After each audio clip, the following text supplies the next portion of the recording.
friends, it's Christy. Welcome back to my channel. Welcome to day one of my 2023 Valentine Card Series. Today I'm going to be making a card using Lawn Fawn's Would You Be Mine, Sent with Love, and Swan Soiree. I've stamped those images out on Spectrum Noir Ultra Smooth Premium White cardstock with Lawn Fawn Jet Black ink, and I'll be coloring with my Copic markers. I'm going to start with my beavers, and I'm using E21, E23, and E25 for them, starting with that E25 to lay in my shadows, and then I'm going to blend out with the E23, and then I'll use the E21 for the highlight. So I recently did a Christmas card using the rest of the adorable beavers in this stamp set and also in the mini stamp set, and I used a different brown combination in that one. So I just wanted to mix things up today and show you how they could look with a different brown combo, so that's why I'm using the E20s. And I did want to address real quick, since I am starting my Valentine Card Series a bit early. It is still 2022. In fact, the day that this video goes up, it's going to be Christmas Day 2022, because that's just the day that I was assigned for this project. This is also going up on the Lawn Fawn YouTube channel. So, I decided to date the series though as 2023 because that's when Valentine's Day will be falling. I just figured, since I am doing a Valentine card today, that it would be smart to just add it into the series, and then I can continue to add videos into the new year. So that's why we're saying 2023, even though technically it is still the end of 2022. And if you do happen to be watching this video the day that it goes live, Merry Christmas! I hope that you're having a wonderful holiday. Alright, so back to the coloring. I'm finishing up my second beaver here in this little adorable image with these two guys. And then I'm going to move on to their tails. I'm going to use E25, E27, and E29 for that. I'm adding some of that E29 down at the bottom where the tail would be cast in shadow by the body, and then also adding a little, kind of like an L shape into each of the little squares to give it a tiny bit of texture in that pattern. I'm going to do that for both of these guys exactly the same. I'm just going to flip my shadows to the other side for the guy that is over on the right hand side. So just repeating that process, blending out that E29 a bit with the E27, and then filling in any white space with the E25. And then, just to keep the colors pretty streamlined, I'm going to use these same shades for the cattails. So I'm putting the E29 down at the bottom, depending on how they're curved, and then blending up toward the top with the E27 and then the E25. And then for their noses, I just used the darkest two shades, the E29 first, and then the E27. Then I'm going to add in some rosy cheeks. I'm going to use RV10 and RV11. I laid in a little bit of that RV11 first, and then traced around that with the RV10 to blend that in. And then it wasn't quite dark enough, so I did add in a little RV13 as well. And I'm also going to do every other heart in the little garland that is from Sent with Love. And I'm going to put the shadows down on the bottom right side just to keep everything consistent, and then blend toward the top left. I'll do the little hair bow to match using those same three shades. And then I'm going to move on to some reds. I'm going to use R24, R29, and R39. And I'm going to do this big giant heart that these two beavers are kind of gnawing on. I think it would be super cute to do it like a wood grain pattern as well, but I decided I wanted that nice big pop of red in the center of the card, so I decided to just go, maybe it's like a candy heart or something like that.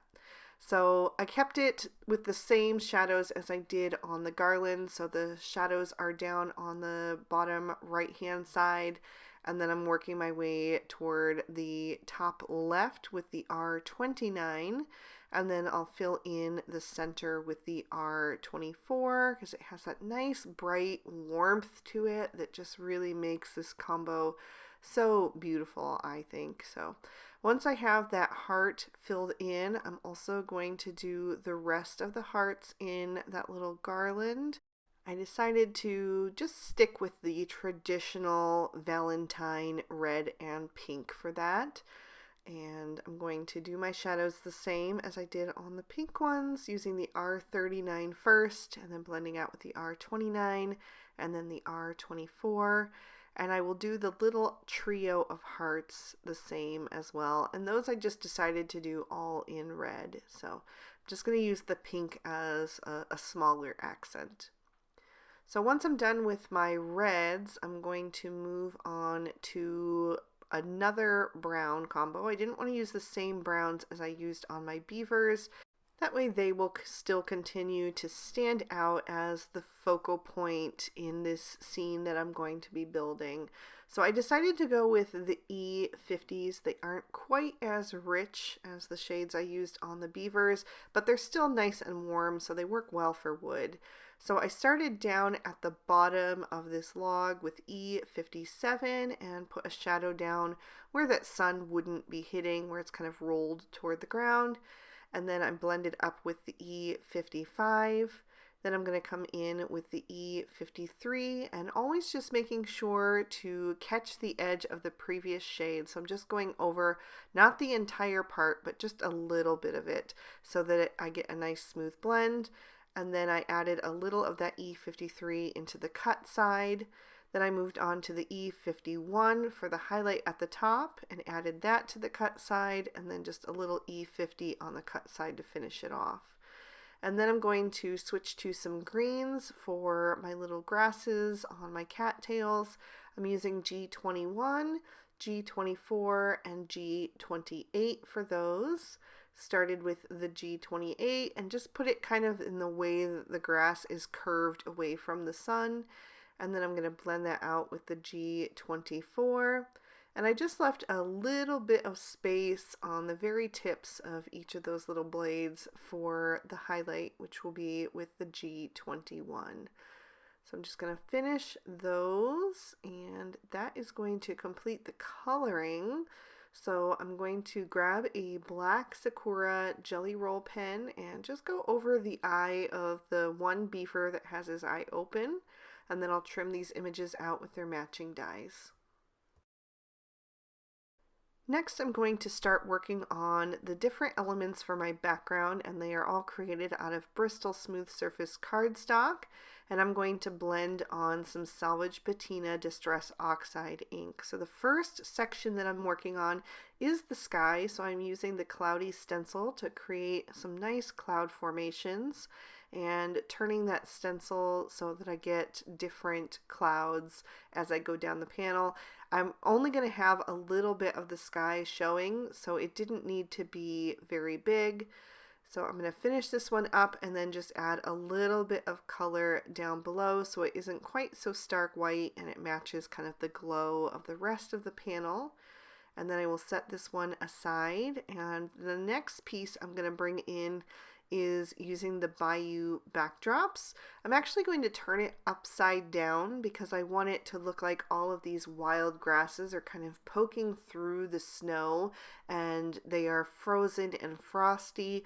So that's why I'm still using my Salvage Patina Distress Oxide ink and just pouncing it on so that I don't bend those delicate little die cuts with the different vines. So I was going to only do the grasses and then leave the frame white, but I changed my mind and decided that I wanted that to have a little bit of a frosty glow as well. So I'm just coming in lightly and adding a bit more of that Salvage Patina all around. I'm not doing it too perfectly because, like I said, I just wanted it to look frosty. So it's a little bit patchy here and there, but I did that intentionally. That's the look that I was going for. So I'll just pounce on a little extra color here and there, and then I'm going to move on to the next piece. And for that, I'm going to use one of the meadow borders. I'm using the one with the curve, And I'm going to, again, just be really careful at the tops of those grasses because it's real easy to bend them if you're too rough with your blending tool. And then I'll come down the sides and the bottom to add the frosty glow to this field of snow as well. So because this is kind of like a wild scene, if you've ever walked along like the waterfront in the wintertime, which we do because we live in a snowy lakeside area, there's a lot of foliage and growth that kind of comes up and then gets frosty, and that's kind of the look that I'm going for. I also did cut the little lake out of the Bayou backdrops from some mermaid cardstock, and I'm adding some salvage patina to the edges of that as well, just to make the edges stand out a bit. And then I am ready to start assembling the little scene here. So I'm going to start with the sky. I'm going to glue that to a peacock card base using the glue tube.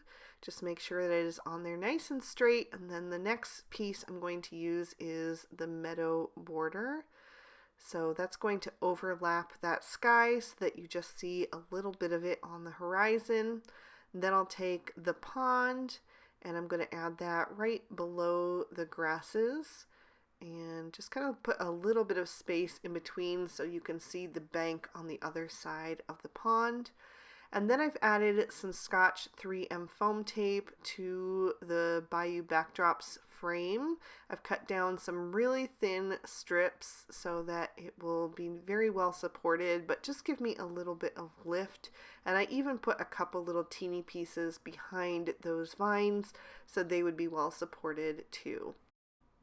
So next I wanted to work on my sentiment, and I'm going to heat emboss that onto a piece of barn red cardstock. So I'm going to prep that first with my Rabbit Hole Designs powder tool, and then I'm going to stamp using Versamark ink. It's just a clear sticky ink that works great for embossing, and I'm just using my Misty to make sure that I can stamp that down twice and just press down gently on that stamp so that it's going to be nice and bold. Then I'll coat that with some white embossing powder, tap off any excess from the back, and then I will heat my heat gun off to the side for about 30 seconds and then bring it to the cardstock. I like to heat it from the back first and then bring it to the front and just set that until it's nice and white and shiny. And then I'm going to work on the inside of my card. So I'm going to stamp in Rainforest ink because it's just a bit darker than the peacock, and I'm using peacock cardstock, so I wanted this to really show up. And I chose another beaver from the set, plus the little log that is kind of chewed down and the Happy Heart Day sentiment. And now I can bring in my images and start to stage this little scene that I've envisioned. And I'm going to begin with the log. So I'm going to adhere that down just below the pond, and I'm tucking it under those vines or grasses so that they overlap it a bit, and you're kind of almost peering through the brush at this little scene in the forest. And then I'm going to take that little heart garland and string that across the log, and it actually is the perfect fit, almost as if they intended it that way. It works great there on that. So then I'm going to take my little beavers and adhere those so that they're sitting on top.